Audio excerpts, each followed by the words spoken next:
Bismillahirrahmanirrahim. Assalamualaikum warahmatullahi wabarakatuh. Innal hamdalillah nahmaduhu wa nasta'inuhu wa nastaghfiruh wa na'udzu billahi min shururi anfusina wa min sayyiati a'malina. Man yahdihillahu fala mudhillalah wa ma yudlil fala hadiyalah. Ashhadu an la ilaha illallah wa ashhadu anna Muhammadan abduhu wa rasuluhu la nabiyya wa la rasula ba'da amma ba'du. Pertama-tama, marilah kita panjatkan puja dan puji syukur atas kehadirat Allah Subhanahu wa taala yang telah memberikan kita begitu banyak kenikmatannya, mulai dari nikmat kesehatan, nikmat kesempatan, dan tak kalah penting lagi nikmat iman dan Islam. Salawat serta salam semoga dapat tercurah limpahkan kepada putra Abdullah, sang junjungan alam, seorang proklamator tapi bukan seorang koruptor, seorang ulul amri yang tak pernah berburuk hati. Siapa lagi kalau bukan Nabi Muhammad sallallahu alaihi wasallam yang telah membawa kita dari alam kegelapan menuju alam yang terang benderang, yakni ad-dinul Islam. Alhamdulillah, pada kesempatan kali ini saya akan membawakan pidato yang berjudul Nabi Muhammad Teladan Segala Zaman. Hadirin kaum muslimin dan muslimah dimanapun Anda berada, salah satu yang sangat sulit ditemui di zaman sekarang ini adalah kehadiran role model atau teladan yang baik. Padahal sosok ini sangat diperlukan sebagai panutan dalam menjalani kehidupan sehari-hari.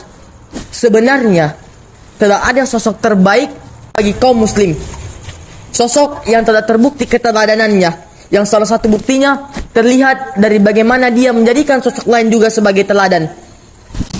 Sosok terbaik sepanjang masa tersebut tidak lain adalah Nabi Muhammad SAW, manusia terbaik sepanjang masa. Dikutip dari Nabi Muhammad SAW, The Real Motivator, buku karya Khairi Syamsuddin, disebutkan bahwa Muhammadlah sang qudwah hasanah, suri teladan terbaik yang harus dijadikan sebagai panduan dalam menjalani segala aspek kehidupan kita. Bahkan keteladanan beliau ini dijamin oleh Allah Subhanahu wa taala, sebagaimana Allah Subhanahu wa taala berfirman dalam Al-Qur'an surah Al-Ahzab pada ayat ke-21, Bismillahirrahmanirrahim. Laqad kana lakum fi Rasulillah uswatun hasanah liman kana yarjullaha wal yawmal akhir wa dzakarullaha katsiran. Sesungguhnya telah ada pada diri Rasulullah itu suri teladan terbaik bagimu, yaitu bagi orang-orang yang mengharap rahmat Allah dan kedatangan hari kiamat, dan dia banyak menyebut nama Allah.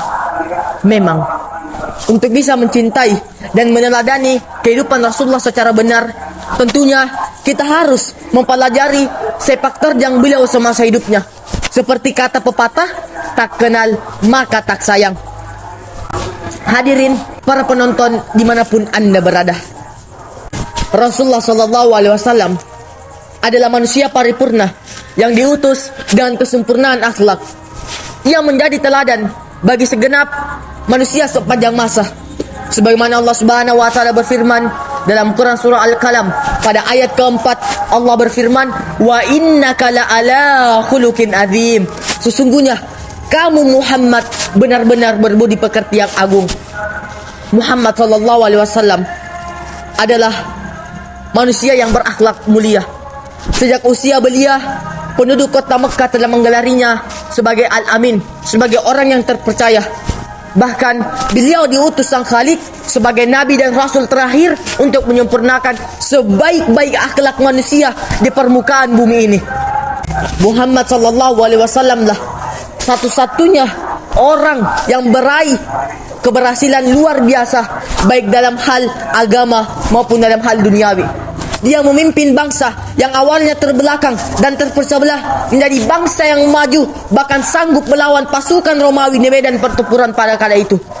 Bukan hanya itu, Rasulullah sallallahu alaihi wasallam dihadapkan pada kepedihan, ketabahan, kesabaran, dan ujian agar menjadi teladan bagi manusia. Ia pernah patah gigi depannya, jatuh dari kudanya, kepalanya terluka, kehormatan dan keluhurannya dihina dan dilukai. Beliau pernah dicaci maki, beliau pernah dilempari kotoran hewan, para sahabatnya dibunuh dan menderita di perang Uhud. Namun semua itu merupakan jalan untuk meninggikan derajat Muhammad SAW yang telah dipilih Allah untuknya. Hadirin para penonton dimanapun Anda berada, itulah dimensi manusiawi Rasulullah SAW. Maka sangat amat pantaslah Rasulullah SAW kita jadikan sebagai idola, kita jadikan sebagai panutan dan panduan dalam menjalani segala aspek kehidupan kita. Karena beliau bukan hanya berperan sebagai tokoh spiritual, akan tetapi berperan sebagai guru atau konselor, berperan sebagai panglima perang, kepala negara, arsitek peradaban, sebagai ayah dan suami yang teladan. Maka tidak mengherankan jika seorang Mikhail Har, pengarang buku 100 orang paling berpengaruh dalam sejarah, menempatkan Rasulullah SAW pada urutan yang pertama sebagai orang yang paling berpengaruh dalam sejarah dunia ini. Setelah itu bertengker Isaac Newton pada urutan yang kedua, terus Yesus Kristus pada urutan yang ketiga, dan banyak lagi tokoh-tokoh dunia lainnya.